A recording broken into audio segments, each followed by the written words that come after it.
यह रही एक रहस्य, रोमांच और भावनाओं से भरपूर कहानी। रहस्य खुलने लगा। यह कहानी करीब 500 शब्दों में एक गांव, एक युवक और एक छुपे सच की परतें खोलती है। रहस्य खुलने लगा। एक गांव की सच्चाई और आत्मा को झकझोर देने वाली कहानी। भाग 1। सुदर्शनपुर का सन्नाटा। उत्तर प्रदेश के एक छोटे से गांव सुदर्शनपुर में बरसों से एक हवेली खड़ी थी, ठाकुर हवेली। चारों ओर फैली वीरानी, टूटी खिड़कियां और हर रात सुनाई देने वाली रहस्यमयी आवाजों ने इसे गांव की भूतिया हवेली बना दिया था। गांव वालों का मानना था कि उस हवेली में ठाकुर बृजमोहन की आत्मा भटकती है। 25 साल पहले अचानक ही एक रात वह गायब हो गया था। न लाश मिली, न खबर, बस खून के धब्बे और दीवारों पर उंगली से खींचे गए माफ करना शब्द। गांव वाले डर के मारे उधर जाते नहीं थे। लेकिन अब साल 2025 चल रहा था और सुदर्शनपुर में आया था एक नया युवक, विवेक चौधरी। भाग 2।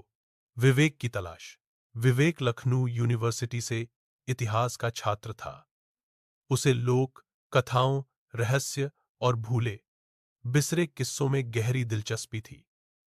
उसने ठाकुर हवेली के बारे में एक ब्लॉग पर पढ़ा और तय कर लिया कि वो इस रहस्य से पर्दा उठाएगा। वह सुदर्शनपुर आया, एक किराए के कमरे में रहा और हवेली के पास की जमीन पर रोज घूमने लगा। गांव वालों ने मना किया, बेटा उधर रात को मत जाना, आवाजें आती हैं। पर विवेक को डर नहीं लगा, उसे रहस्य की गंध आने लगी थी। भाग 3। पहली रात। आवाज। एक रात विवेक अपनी नोटबुक लेकर हवेली के बाहर बैठा था। तभी हवेली से एक धीमी सी आवाज आई, विवेक। उसका नाम सुनकर उसकी रूह कांप गई, पर वह भागा नहीं। मोबाइल टॉर्च जलाकर वह दरवाजे की तरफ बढ़ा। दरवाजा खुद चर्र चर्र करता खुल गया। अंदर घुप अंधेरा था, पर दीवारों पर पुराने फोटो फ्रेम, झाड़ झंखाड़ और एक टूटी कुर्सी दिख रही थी। तभी जमीन पर पड़ी एक चीज उसके पैर से टकराई, एक पुराना लॉकर, चाबी के बिना बंद। भाग 4। गांव की बुढ़िया। अगली सुबह विवेक गांव की सबसे बूढ़ी महिला दादी तुलसी से मिलने गया।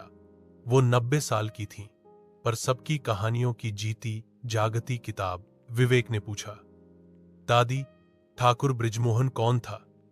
तुलसी ने कांपती आवाज में कहा, ठाकुर बड़ा नेक आदमी था बेटा, पर उसी के भाई चंदन सिंह ने उसे जलन में मार डाला। ये बात कोई साबित न कर सका, पर लाश नहीं मिली, विवेक बोला। दादी की आंखें डबडबा गईं, क्योंकि लाश घर में नहीं, जमीन के नीचे थी। विवेक चौंका, आपको कैसे पता? दादी चुप हो गईं, बस इतना कहा, जो सच दबाया गया हो वो कभी चैन से नहीं रहता। एक ना एक दिन रहस्य खुलने ही लगता है। भाग 5। लॉकर की चाबी। विवेक ने लॉकर की गहराई में छानबीन शुरू की।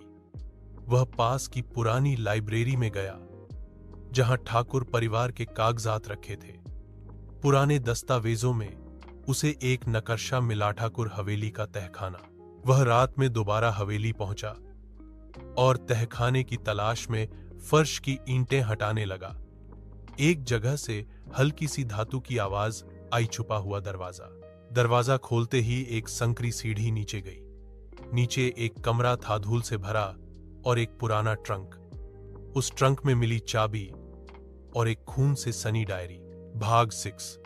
डायरी की सच्चाई। डायरी ठाकुर बृजमोहन की थी। उसके अंतिम पन्नों में लिखा था, मुझे चंदन ने जहर दिया है, वो मेरी जायदाद चाहता है।